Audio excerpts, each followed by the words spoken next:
Hi, I want to thank you for taking the time to watch my videos. I'm Dr. Jason J. Campbell, and in today's video I'm continuing the discussion of international war and terrorism. Specifically, I'm going to be looking at what I think is probably the best chapter, the most impactful chapter in the book. It was written by Jack S. Levy, and it has to do with the relationship between prospect theory, which I'll discuss momentarily, and international relations. And what Levy attempts to do is to show, first describe the structure of prospect theory, which is what I'm going to do. So quite a bit of this lecture is going to be just an explanation of the functions and the variables and the terms within prospect theory, and then the application of prospect theory to an analysis of international war at a nation-state level. So, with that being said, let's begin. So this is international war and terrorism.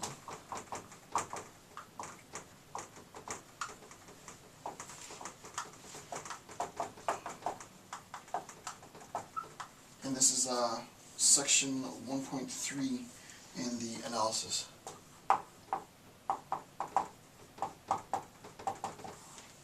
Alright, so section 1.3, and this is loss aversion, framing effect, and international conflict.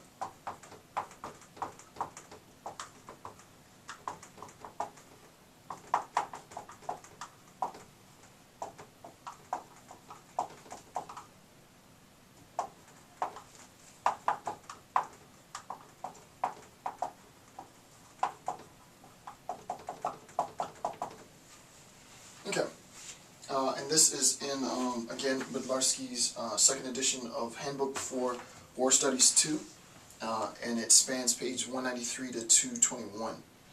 Alright, so the first thing that we need to discuss is the relationship between prospect theory and international relations. But in order to discuss the relationship between the two, we need to have a pretty solid understanding of what prospect theory is in a very general stance. Once we have an understanding of what the theory is, then we can look into more sort of complicated aspects of prospect theory and use those interpretations to apply to international relations. So first let's look at sort of the structure of prospect theory.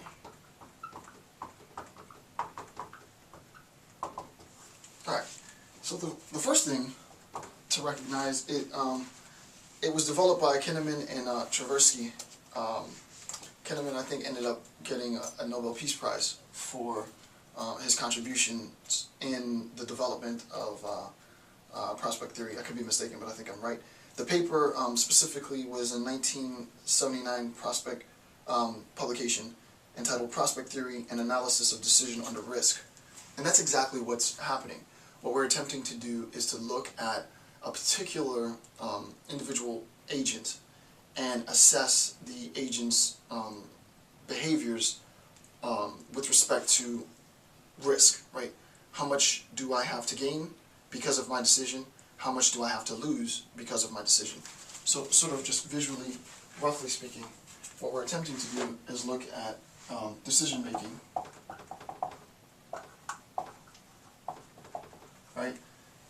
And we have a particular agent, and the agent needs to make a choice between gains and minuses, right? Things that I can gain, things that I might lose. That's sort of just roughly how this works, right?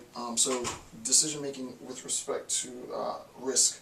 Obviously, as a conflict resolutionist, as a genocide scholar myself, this is very important, right? The idea of prospect theory factors heavily into my theoretical research, and I want to make sure that I'm very, very clear in explaining it. So I'm going to start sort of very basic, and we'll gradually complicate it as we get along.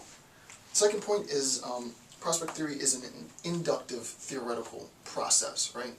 What we attempt to do with respect to prospect theory is we attempt to see what the likelihood of an individual agent's decision making will be based on what the anticipations might be, right, that the individual has. And what we're going to do is we're going to situate this idea of prospect theory in, quote, a theory of risky choices, right? And this is Levy, right? So he calls it a theory of risky choices. That's a sort of good way to start. Right? A theory of risky choices.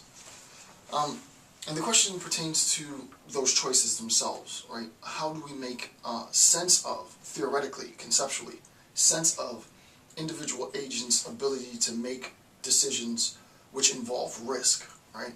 So individual agent is presented with a set of options. That set of options includes some risk. What is the likelihood that the agent will choose option A over B, and so on, right? So we need a theoretical framework in order to effectively assess the decision-making process of agents under risk, right? With the threat of, if you want, risk. Next point, number 4. The form of this prospect theory is a form of what's known as behavioral decision-making, right? Or behavioral decision theory, right? And that's pretty obvious. I'm not going to get into that. You have an idea of, it's a completely different theory, which I'm not going to get into at all. But you have an idea of what the theory is about, right? Behavioral decision theory, right? It's a theory, it's a structure of a theory which attempts to describe agents' behaviors, right? How do agents behave? How do they decide? How do they act given circumstance X? With respect to how agents decide and behave with respect to risk, prospect theory is going to be the conceptual tool of analysis for assessing decision-making where risk is involved. And that's what I'm attempting to explain. Okay, underneath that 4A, the specific behaviors pertain to decision-making under risk, as I said. Okay, so prospect theory is built on the conception of reference dependence. And I'll talk about this idea of reference dependence in more detail shortly. But just to give you sort of just a very, very general, sort of get your brain warm discussion of this. If we have this idea of reference dependence,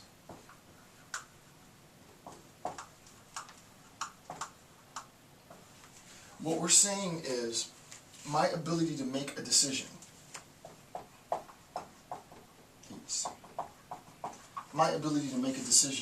is contingent on a particular reference, right?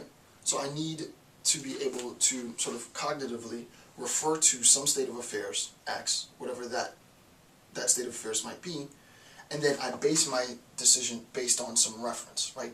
A standard. Later we'll call this, we'll use more technical terms to define this reference dependence. Now, think of it like this. Imagine, just really, really general to begin, imagine that you're having a discussion with your significant other.